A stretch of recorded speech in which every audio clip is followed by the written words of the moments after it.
आसानसोल लोकसभा केंद्रे तृणमूल प्रार्थी Shatrughan Sinha समर्थने road show Barabani विधानसभा अंतर्गत Salanpur blocker Deshbandhu park थेके कल्याण ग्राम हये कल्ला ढेरसपुर पर्यन्त एदिन प्रार्थी हये प्रचारे आसेन राज्येर मंत्री बाबुल सुप्रिय। कुडोखोला गाड़ीते चेपे रोड शो करें बाबुल सुप्रिय। संगे उपस्थित छिलेन बाराबनी विधायक तथा मेयर विधान उपाध्याय सह ब्लकेर नेतृत्वरा। ताछाड़ा मिছিলে कर्मी समर्थकरा मोटरसाइकेल निये अंश नेन। তাছাড়া বাবুল সুপ্রিয় ও বিধান উপাধ্যায় এলাকায় এলাকায় মানুষজন ফুল দিয়ে সংবর্ধনা জানান। এদিন বাবুল সুপ্রিয় জানান শত্রুঘ্ন সিনহা সমর্থনে আজ সালানপুর ব্লকে প্রচার, এটা এক অন্য অনুভূতি হলো। আজ বিজেপিতে তিনজনই তো আছেন, মোদিজি, অমিত শাহ, নাড্ডাজি, ত্রিমূর্তি, ট্রিনিটি, তিনজনকে একটা করে অ্যাওয়ার্ড দিলেই হয়ে যায়। তিনটে অ্যাওয়ার্ড মিঠুনদা ঠিকই তো আছে, অসুবিধা কি আছে, দিয়ে দিতেই পারে। মিঠুনদা দেখুন একটা চাপ ওনার ওপর থাকে। আমার কী করবো, আমার মাসির সঙ্গে আমার মাসির সাথে একসাথে কলেজে পড়েছে। ওনার যে মামার বাড়ির কথা বলেন, আমার মামার বাড়ি ঠিক পাশে, সবাই সাথে আলাপ, ফ্যামিলির একটা রিলেশন। কাজেই ওনার আর্টিস্ট মিঠুন চক্রবর্তীকে আমরা সবাই অত্যন্ত শ্রদ্ধা করি। কাজেই কোনো ওনাকে অন্যভাবে কোনো কিছু বলার নেই। তবে রাজনীতিতে উনি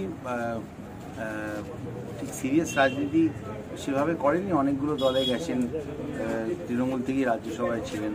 তো কাজেই উনি রাজনীতি নিয়ে যেগুলো বলেন, একটা কী বলবো, একটা ওই কিছু ডায়লগ এরকম বলতে হয় যেগুলোতে মানে অডিয়েন্স একটু হাততালি দেবে, চেঁচামেচি করবে, এরকম একটা চাপ মিঠুনদার উপর সবসময় থাকে। এটা তার সেই এন্টারটেনমেন্টের একটা ডায়লগ দেওয়ার মতোই একটা ব্যাপার। আর তিনটে ন্যাশনাল অ্যাওয়ার্ড ত্রিমূর্তি আমি বলে দিলাম, একটা করে দিয়ে দিলেই হয়। মোদিজিও দুদিন আগে এখানে বলেছেন বাংলা মায়ের গর্বে বাংলায় জন্ম নিতে চান, এসব বলেছেন। তো ওটা একটা দেওয়া যেতেই পারে, অসুবিধা কিছু নেই। আমার মনে হয় তিনটে কথা ওদের জন্যই রেখেছেন, ঠিকই বলেছেন। দাদা, এক সাংবাদিকের প্রশ্ন উত্তরে কুণাল ঘোষকে নর্দমার সাথে তুলনা করেছেন, সে বিষয়ে কি বলবেন বিধান চক্রবর্তী? যার যেরকম ভাষা সে সেরকম ব্যবহার করে। দেখুন, আমিও তো বিরোধী রাজনীতি করেছি, দ্বিচারিতা করে তো লাভ নেই।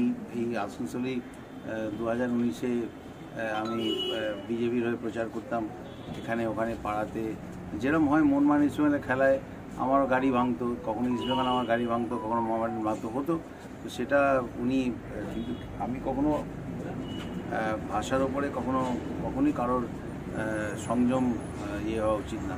ওনার কারোর প্রতি ব্যক্তিগত রাগ থাকতেই পারে, রাজনৈতিক রাগ থাকতেই পারে, কারোর সাথে রাজনৈতিকভাবে উনি ওনার মানে কী বলবো, অত্যন্ত কড়া মন্তব্য করার মতো কিছু থাকতে পারে, কিন্তু ভাষার শালীনতা, কিন্তু এটা কিন্তু ফিল্মের ডায়লগ নয়। কাজেই অত্যন্ত আমি এটা তীব্র বিরোধিতা করছি। কুণাল ঘোষ সম্বন্ধে ওনার ব্যক্তিগত রাগও যদি থাকে রাজনীতির বাইরে, তাহলে এই শব্দ ব্যবহার করার কোনো যৌক্তিকতা ওনার মতো একজন আর্টিস্টের মুখে কিন্তু মানায় না।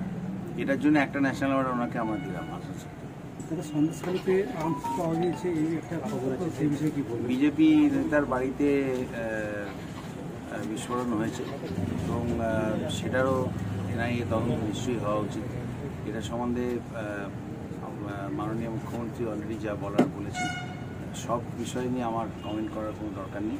আর এর আগে সন্দেশখালীতে যা হয়েছে তার পেছনে তার সঙ্গে সেটা সাবজুডিস এবং কোর্টের নির্দেশ হওয়ার আগেই পশ্চিমবঙ্গ পুলিশই তিনজনকে গ্রেপ্তার করেছে, তাদের বিরুদ্ধে অত্যন্ত কড়া ধারায় মামলা করা হয়েছে। কাজেই ওটা আইনের পথেই চলবে এবং এদের পেছনে পার্টি থাকেনি। আগেও আপনারা দেখছেন বড় নেতাদেরকেও বহিষ্কৃত করা হয়েছে। সেই অর্থে শুধুমাত্র শুভেন্দু অধিকারীকে বিজেপি থেকে বহিষ্কৃত করা হয়েছে চার্জশিটে।